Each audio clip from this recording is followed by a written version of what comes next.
I'm Nilanjana Banerjee, and today we are going to talk about the threat that South Asia is facing, especially just a few days after that horrific incident that happened on the Pakistan side of the Wagah border, in which more than 60 people were killed. Now, the group that has claimed responsibility for the murders, Jamaat-ul-Ahrar, the spokesperson of that group, Ehsanullah Ehsan, has tweeted that India is in its sights and that the message was conveyed, the attack was actually a message to both the governments of Pakistan and India. It also said that revenge would be taken for Kashmir and Gujarat and that a message had been sent to Prime Minister Narendra Modi. We are going to talk about the threat, the new threat that is being faced. You can see on your screen that tweet that was posted by the spokesperson of the Jamaat-ul-Ahrar, Ehsanullah Ehsan, where he's talked about the revenge against that is going to be taken for Kashmir and Gujarat. Gujarat, you will notice, is misspelt, but that is the tweet that has come out, and that has definitely caused alarm in among the Indian intelligence and security agencies. I have with me online Jamil Shaheen. Jamil Shaheen is a political analyst, a political observer. I have with me Enam Nasir. Enam joins us all the way from Lahore. She is a senior research analyst at Spearhead Research. I have both these people joining us. I also have, through a participation request, Aneet Mittal. Aneet also wants to share his opinion with us. Thank you so much. And again from Pakistan, I have Abdullah Nizamani. Abdullah is a lawyer and a political commentator. Welcome to the show, all four of you. Let me start with Jamil Shaheen. Sir, you know what has happened, this tweet that has happened, and definitely the Indian security and intelligence forces are taking this very, very seriously.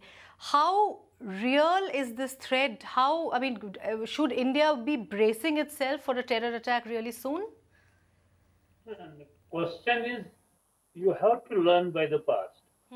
And terrorism is such a thing that you just cannot take things casually. Yes. Something has happened. This is the, you can give credit to your intelligence and security agencies that perhaps they have not been able to cross over to India.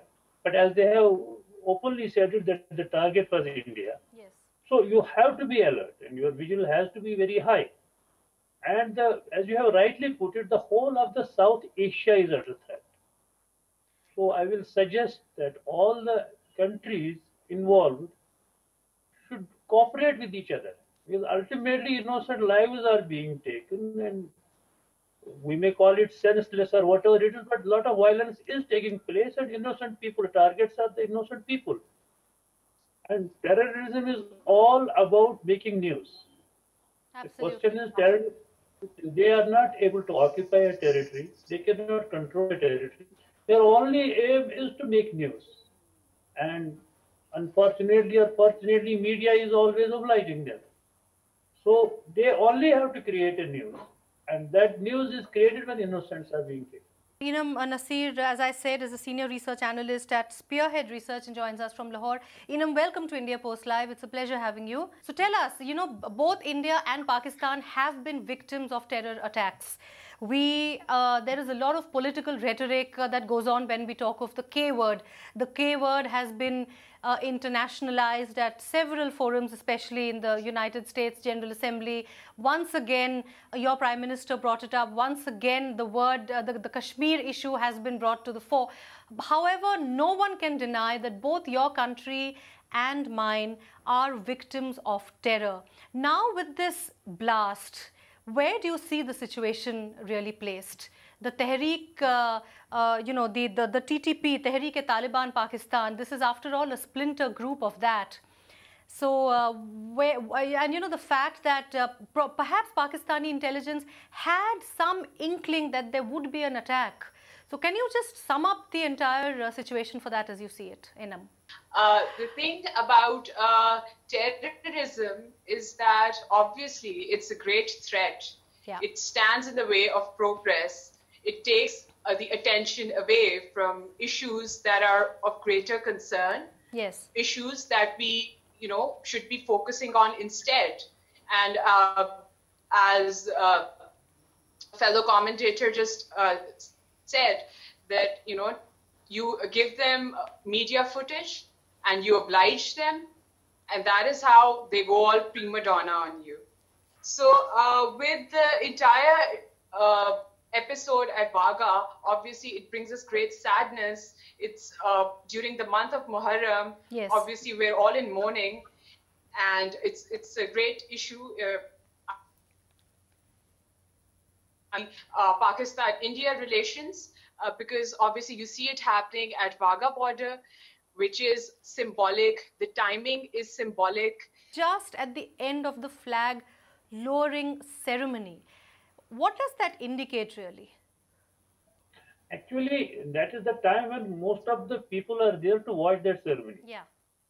Because it's very interesting. I have also seen it on the TV. Yeah. It's very interesting that both the pops making gestures and a little comical also. Yeah. At the same time, people do watch it with kid interest, and you have a lot of crowd. Right. And as terrorists have to, their target is always to make a bigger news, and bigger news they make only by killing a bigger number of people, larger number of people. So that way they have succeeded in doing it. But at the same time, the fact that they came to our border and killed so many people, scores of people, albeit in the Pakistani side, but the fact is they reached our border. No, they reached our border, but they have not been able to cross over to this side. Yeah. The thing is, within their border, they have killed their own people. We feel very sad about it and really bad about it. But इसमें, as they say, कल उनकी तो आज उनकी तो कल हमारी बारी है. So terrorists will always try to strike on this side of the border also. So this is a high time that we just raise our alarm. Right. Okay. Enam, can I get you back? Can you just complete what you were saying? I think we have you back now. Please complete what you were saying then. Can you hear me? I can hear you. Yeah. Okay, great. So I was just saying that, peace in the region is going to come from recognizing common threats. I mean, you need a cohesion in goals. You need mutually shared goals. You cannot go on blaming one party or the other for acts of terrorism. I mean, you do understand that terrorists, they do not have any kind of regret for what they do. They can obviously not be state-sponsored. I mean, you do realize that, because more than 50 of our own people just lost their lives, and it's pretty symbolic. You have to look at the timing. You have to look at the place. It's not just your border, it's our border. Kashmir is just to create animosity between the two countries. Had there not been a Kashmir issue, there would have been something else. Pakistan's fate is tied with India's fate, is tied with Afghanistan's fate. And terrorism, to be honest, it knows no boundaries. It knows no borders. If Pakistan suffers because of terrorism, India is going to obviously be affected. It's in the same region. I won't go into the point scoring and score settling at this juncture. It was a very tragic incident at Wagah, and one must appreciate the way Indian government responded, particularly Mr. Modi, condoled with those who lost their lives and with the families of those who lost their loved one. And I would again reiterate my earlier suggestion, which I made in earlier segments of this India Post Live, on ISIS and Daesh and use of social media by the militants. I would request again that Pakistan and India should immediately come back to the dialogue and resolve this matter amicably, instead of saber rattling on media and newspapers and via issuing statements, jingoism. This won't help anyone. And this latest threat from the alleged so-called Jaisal Ansar and whatever it is, that both the government would be attacked, both the countries would be attacked, is it is a very serious matter, and instead of doing politics on this serious issue, which involves innocent lives, the government of Pakistan and India should immediately come back to dialogue. Immediately. The government of India and Pakistan should decide to wind up this cheap show of jingoism at Wagah daily. I fail to understand what purpose this ceremony serves. The way we conduct this ceremony. It should be less jingoist and less warmonger in nature. It would be a big favor if we wind up this show of warmongering. Following the incident at Wagah, India's preparedness is thorough. Threats to homeland security are a regular affair.